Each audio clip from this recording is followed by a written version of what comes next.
ನಮಸ್ಕಾರ ಸ್ನೇಹಿತರೆ, ಮತ್ತೆ ರಾಜ್ಯದ ಮುಖ್ಯವಾದ ಮಾಹಿತಿಗಳನ್ನು ಡೀಟೇಲ್ ಆಗಿ ನೋಡೋಣ. ವಿಜೇಂದ್ರ ನಮ್ಮ ಪಕ್ಷದ ನಾಯಕನಲ್ಲ, ಅವನಿಗೆ ಕೊಟ್ಟಿರುವ ರಾಜ್ಯಾಧ್ಯಕ್ಷಕ ಸ್ಥಾನ ನಾವು ಒಪ್ಪುವುದಿಲ್ಲ ಎಂಬ ರಮೇಶ್ ಜಾರಕಿಹೊಳಿ ಹೇಳಿಕೆಗೆ ಬಿವಾ ವಿಜೇಂದ್ರ ಅವರು ತಿರುಗೇಟು ಕೊಟ್ಟಿದ್ದಾರೆ. ಮತ್ತೊಂದೆಡೆಯಲ್ಲಿ ನಮ್ಮ ಮನೆಯಲ್ಲಿ ಚಾಕು ಇರುವುದು ಈರುಳ್ಳಿ ಕತ್ತರಿಸಕ್ಕಲ್ಲ ಎಂದು ಶಾಸಕ ಯತ್ನಾಳ್ ಅವರ ಶಾಕಿಂಗ್ ಹೇಳಿಕೆ. ಇನ್ನು ಯತ್ನಾಳ್ ಅವರ ಹೇಳಿಕೆಗೆ ಸಚಿವ ತಿಮ್ಮಾಪುರ್ ಅವರು ತೀವ್ರವಾಗಿ ಕಿಡಿಕಾರಿದ್ದಾರೆ. ಬಿಜೆಪಿ ಕೆಲವರನ್ನ ಒದರಲು ಇಟ್ಟುಕೊಂಡಿದೆ ಎಂದು ಯತ್ನಾಳ್ ಅವರ ವಿರುದ್ಧ ವಾಗ್ದಾಳಿ ಮಾಡಿದಂತ ತಿಮ್ಮಾಪುರ್ ಅವರು, ಏನಿದು ಮಾಹಿತಿ, ವಿಡಿಯೋನ ಪೂರ್ತಿಯಾಗಿ ನೋಡಿ. ಮತ್ತೊಂದೆಡೆಯಲ್ಲಿ ರೈತರಿಗೆ ಒಂದು ಮುಖ್ಯವಾದ ಮಾಹಿತಿ ಬಂದಿದೆ. ಕೃಷಿ ಸಾಲ ಮನ್ನಾ, ಅಕ್ರಮ ಸಕ್ರಮ ಸೇರಿದಂತೆ ಹಲವು ಬೇಡಿಕೆಗಳನ್ನು ಈಡೇರಿಸುವಂತೆ ಕೇಂದ್ರದ ಸಚಿವ ಸೋಮಣ್ಣ ಅವರಿಗೆ ನೇರವಾಗಿ ಮನವಿ ಮಾಡಿದ ರೈತರು. ಎಲ್ಲ ಮಾಹಿತಿಗಳನ್ನು ನೋಡೋಣ ಸ್ನೇಹಿತರೆ. ಮತ್ತೊಂದೆಡೆಯಲ್ಲಿ ಪ್ಯಾಲೆಸ್ಟೈನ್ ಧ್ವಜ ಹಿಡಿದರೆ ತಪ್ಪೇನು ಎಂದು ಸಚಿವ ಜಮೀರ್ ಅಹಮದ್ ಖಾನ್ ಅವರು ಪ್ರಶ್ನೆ ಮಾಡಿದ್ದಾರೆ. ರಾಜಕಾರಣಿಗಳ ಹೇಳಿಕೆಗಳಿಂದಲೇ ಗಲಭೆಗಳು ಆಗುತ್ತವೆ ಎಂದು ಜಮೀರ್ ಅಹಮದ್ ಖಾನ್ ಅವರು ವಾಗ್ದಾಳಿ ಮಾಡಿದ್ದಾರೆ. ಇನ್ನು ಜಮೀರ್ ಅಹಮದ್ ಖಾನ್ ಅವರ ಹೇಳಿಕೆಗೆ ಆರೋಶಕ್ ಅವರು ಟ್ವೀಟ್ ಮಾಡಿ ಮುಖ್ಯಮಂತ್ರಿ ಸಿದ್ದರಾಮಯ್ಯರ ವಿರುದ್ಧ ವಾಗ್ದಾಳಿ ಮಾಡಿದ್ದಾರೆ. ಯಾಕೆ, ಏನಾಯಿತು, ಈ ಎಲ್ಲ ಮಾಹಿತಿಗಳನ್ನು ಡೀಟೇಲ್ ಆಗಿ ನೋಡೋಣ. ಅದಕ್ಕಿಂತ ಮೊದಲು ಸ್ನೇಹಿತರೆ, ದಯವಿಟ್ಟು ನೀವು ನಮ್ಮ ಚಾನಲ್ಗೆ ಮೊದಲು ಬಾರಿ ಭೇಟಿ ಕೊಡ್ತಾ ಇದ್ರೆ ಈಗಲೇ ಸಬ್ಸ್ಕ್ರೈಬ್ ಆಗಿ ಪಕ್ಕದಲ್ಲಿ ಕಾಣಿಸುವ ಗಂಟೆ ಕೂಡ ಒತ್ತಿದ್ರೆ ದಿನದ ಮುಖ್ಯವಾದ ಮಾಹಿತಿಗಳು ನಿಮಗೆ ಸಿಗುತ್ತಿರುತ್ತವೆ. ಈ ಒಂದು ವಿಡಿಯೋಗೆ ಲೈಕ್ ಮಾಡ್ತಾ ವಿಡಿಯೋನ ದಯವಿಟ್ಟು ಪೂರ್ತಿಯಾಗಿ ನೋಡಿ.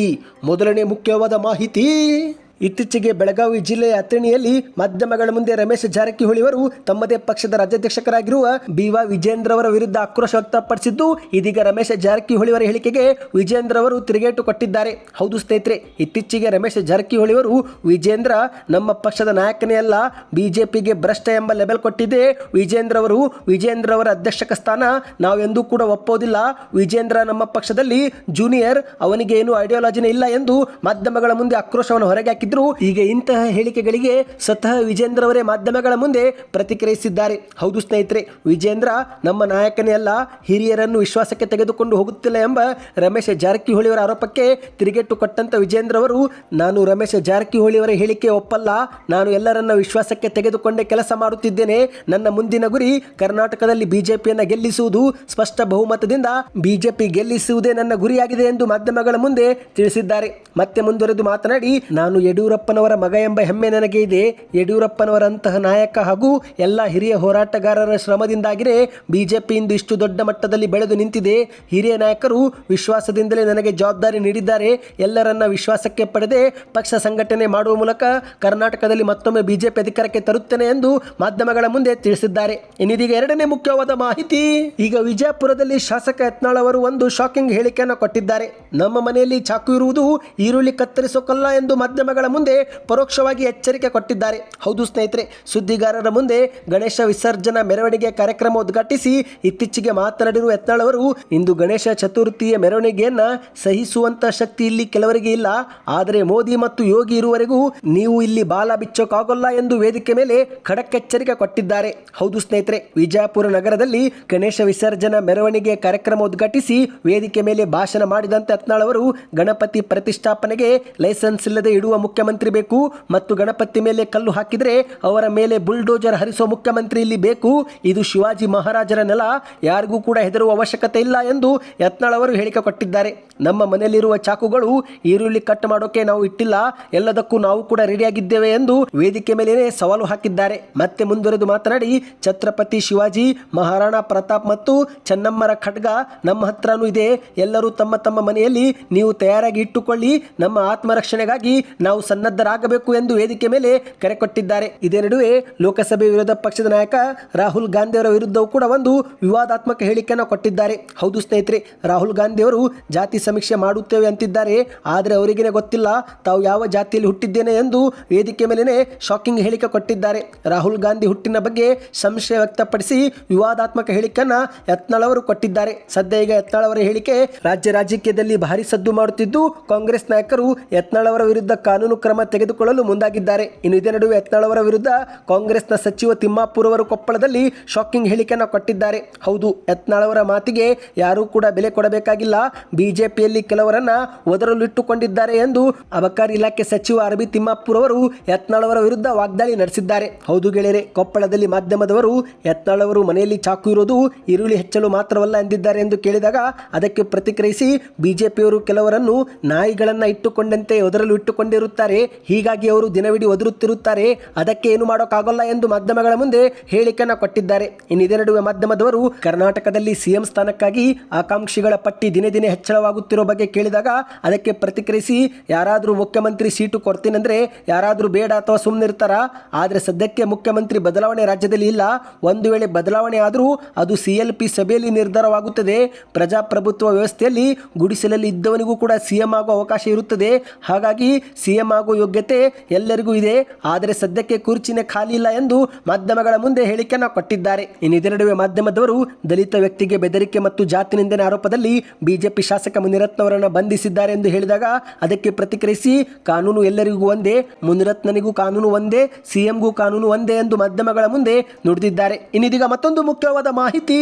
ನೀವು ಕೂಡ ಕಮೆಂಟ್ನಲ್ಲಿ ಈಗಲೇ ರೈತರಾಗಿದ್ದರೆ ರೈತ ಅಂತ ಕಮೆಂಟ್ ಮಾಡಿ ಸ್ನೇಹಿತರೆ. ಯಾಕಂದ್ರೆ ಈಗ ರಾಜ್ಯದಲ್ಲಿ ರೈತರ ಕೃಷಿ ಸಾಲ ಸಂಪೂರ್ಣ ಮನ್ನಾ ಮಾಡಬೇಕು, ಅಕ್ರಮ ಸಕ್ರಮ ಮತ್ತು ರೈತರಿಗೆ ಹಕ್ಕುಪತ್ರ ಕೊಡಬೇಕು ಎಂದು ನೇರವಾಗಿ ಕೇಂದ್ರದ ಸಚಿವ ಸೋಮಣ್ಣ ಅವರಿಗೆ ರೈತರು ಮನವಿ ಮಾಡಿದ್ದಾರೆ. ಹೌದು ಸ್ನೇಹಿತರೆ, ಅಕ್ರಮ ಸಕ್ರಮ ಯೋಜನೆ ಮರು ಜಾರಿಗೆ ಆಗಬೇಕು, ಕೇಂದ್ರ ಸರ್ಕಾರ ಮಧ್ಯ ಪ್ರವೇಶಿಸಿ ರೈತರ ಸಾಲವನ್ನು ಸಂಪೂರ್ಣ ಮನ್ನಾ ಮಾಡಬೇಕು ಸೇರಿದಂತೆ ವಿವಿಧ ಬೇಡಿಕೆಗಳನ್ನು ಬೇಗನೆ ಈಡೇರಿಸುವಂತೆ ಆಗ್ರಹಿಸಿ ಕೇಂದ್ರದ ಸಚಿವ ಸೋಮಣ್ಣ ಅವರಿಗೆ ಮೈಸೂರಲ್ಲಿ ರೈತರು ಹಕ್ಕು ಒತ್ತಾಯ ಪತ್ರವನ್ನು ಸಲ್ಲಿಕೆ ಮಾಡಿದ್ದಾರೆ. ಹೌದು ಗೆಳೆಯರೆ, ಕೇಂದ್ರ ರೈಲ್ವೆ ಮತ್ತು ಜಲಶಕ್ತಿ ರಾಜ್ಯ ಸಚಿವರಾಗಿರುವ ಸೋಮಣ್ಣ ಅವರು ಮೈಸೂರಿಗೆ ಭೇಟಿ ಕೊಟ್ಟಿದ್ದು, ಇದೇ ವೇಳೆಯಲ್ಲಿ ಕರ್ನಾಟಕದ ರಾಜ್ಯ ಕಬ್ಬು ಬೆಳೆಗಾರರ ಸಂಘದ ರಾಜ್ಯಾಧ್ಯಕ್ಷರಾಗಿರುವ ಹಳ್ಳಿಕೆರೆ ಹುಂಡಿ ಭಾಗ್ಯರಾಜ್ ನೇತೃತ್ವದಲ್ಲಿ ರೈತರ ಹಕ್ಕು ಒತ್ತಾಯ ಪತ್ರವನ್ನು ಸಲ್ಲಿಕೆ ಮಾಡಿದ್ದಾರೆ. ಈ ಮೂಲಕ ತಮ್ಮ ಬೇಡಿಕೆಗಳನ್ನು ಈಡೇರಿಸುವಂತೆ ಕೇಂದ್ರ ಸಚಿವರ ಬಳಿ ಮನವಿಯನ್ನ ಮಾಡಿದ್ದಾರೆ. ಇನ್ನು ಈ ಒಂದು ಪತ್ರದಲ್ಲಿ ಯಾವೆಲ್ಲ ಬೇಡಿಕೆಗಳಿತ್ತಂದ್ರೆ, ಮೊದಲನೇದಾಗಿ ಪ್ರತಿ ಟನ್ ಕಬ್ಬಿಗೆ 4,000 ರೂಪಾಯಿ ದರ ನಿಗದಿ ಮಾಡಬೇಕು. ಕಬ್ಬಿನ ಇಳುವರಿಯನ್ನ ಕೇಂದ್ರ ಸರ್ಕಾರ ಕಾರ್ಖಾನೆಗಳಿಗೆ 8.5% ನಿಗದಿ ಮಾಡಬೇಕು.